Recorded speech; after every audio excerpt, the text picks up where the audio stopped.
اللہ کے نبی گھر میں رہتے کیسے تھے؟ چلیے اللہ کے رسول کی سب سے پیاری بیوی سے پوچھتے ہیں، اما عائشہ سے سوال کیا گیا، اما عائشہ سے، مسند احمد کی روایت، ما کان یفعل فی بیتہ، اللہ کے رسول اپنے گھر میں کیا کرتے تھے؟ ظاہر سی بات ہے بیوی سے بہتر جواب کون دے سکتا ہے؟ لائف پارٹنر ہے، شریک حیات۔ حضرت عائشہ جواب دیتی ہیں، کان بشرا من البشر، اللہ کے پیارے نبی بھی ایک انسان تھے، کان یفلی ثوبہ، اپنے کپڑے کو کبھی کبھی اللہ کے رسول خود ہی صاف کر لیتے تھے، ویحلب شاۃہ، اپنی بکری کا دودھ خود ہی دوہ لیتے تھے، اور بہت سارے اپنے گھر کے کام اللہ کے پیارے حبیب خود کر لیتے تھے۔ مسند احمد کی ایک دوسری حدیث میں اللہ کے نبی کے بارے میں جواب دیتی اما عائشہ کہ کان رسول اللہ صلی اللہ علیہ وسلم فی محنت اہلہ، اللہ کے پیارے نبی اپنے گھر والوں کے کاموں میں ان کا سپورٹ اور مدد بھی کر دیا کرتے تھے۔ فَإِذَا نُودِيَ لِلصَّلَاةِ، جب اذان کی آواز آ جاتی تھی اللہ کے نبی اپنے گھر مسجد چلے جاتے تھے نماز پڑھنے کے لیے۔ یہ مت سمجھیے گا کہ اللہ کے رسول صلی اللہ علیہ وسلم بہت فری رہتے تھے، اس لیے گھر میں بہت سارے کام، دنیا کے سب سے بزی انسان تھے، بہت کام تھا اللہ کے رسول، بہت مصروف تھے آپ، لیکن ساری مصروفیت اپنی جگہ ہے اور گھر والوں کی ضرورتوں کا خیال۔ اچھا، اللہ کے رسول کے گھر میں کھانا کیا بنتا تھا؟ اما عائشہ رضی اللہ تعالیٰ عنہ فرماتی، 2 مہینہ گزر جاتا تھا، ما كنا نستوقد، ہمارے گھر میں چولہا نہیں چلتا۔ حضرت انس نے پوچھا کہ پھر کھانا کیا کھاتے تھے؟ قالت الاسودان التمر والماء، حضرت عائشہ کہتی ہے کھجور اور پانی پر محمد رسول اللہ کے اہل بیت کا گزارا، نبی کے گھر والے کھجور اور پانی پی کے 2 مہینہ گزارا کر لیتے تھے۔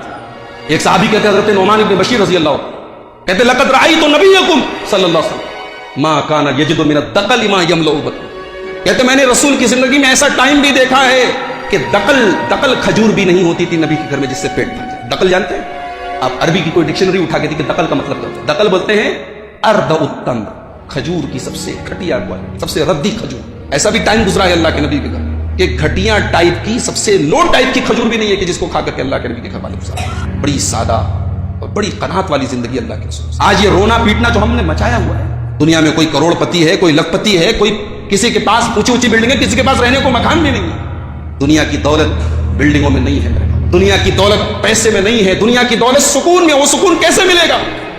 اللہ کے پیارے نبی صلی اللہ علیہ وسلم فرماتے، بڑے غور سے سنیے گا، اللہ کے نبی فرماتے ہیں، ترمذی کی روایت ہے، من اصبح آمنا فی سربہ، من اصبح آمنا فی سربہ معافا فی جسدہ، جو آدمی سکون کے ساتھ اپنے گھر میں ہو، گولیوں کی بوچھار نہ ہو رہی ہو، گھر سے نکلنا دوبر نہ ہو۔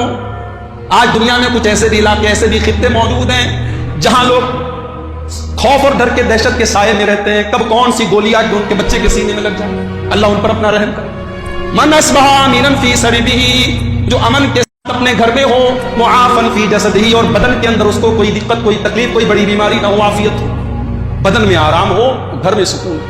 عندہ قوت یومہ، اور 24 گھنٹے کا دن بھر کا کھانا اس کے پاس موجود ہو۔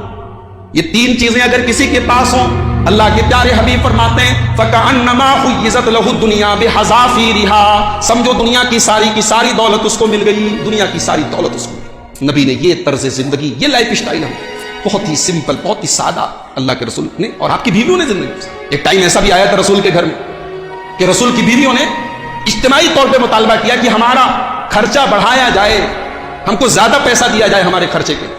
قرآن کریم کی آیت نازل ہوگی سورہ احزاب، یا نساء النبی یا ایھا النبی قل لازواجک، اے نبی اپنی عورتوں سے کہہ دو، ان کنتن تردن الحیات الدنیا وزینتها، اگر تمہیں دنیا ہی کی چمک دمک چاہیے، تمہیں دنیا ہی کی زندگی کا عیش و آرام چاہیے، فتعالین امتعکن واسرحکن سراحا جمیلا، تمہیں نبی کے گھر میں اگر آخرت سے کوئی مطلب نہیں ہے، صرف دنیا ہی بنانی ہے، تو نکل جاؤ نبی کے گھر سے، آؤ میں تمہیں رخصت کر دیتا ہوں، پھر اس گھر میں تمہارے لیے رہنے کی جگہ نہیں ہے۔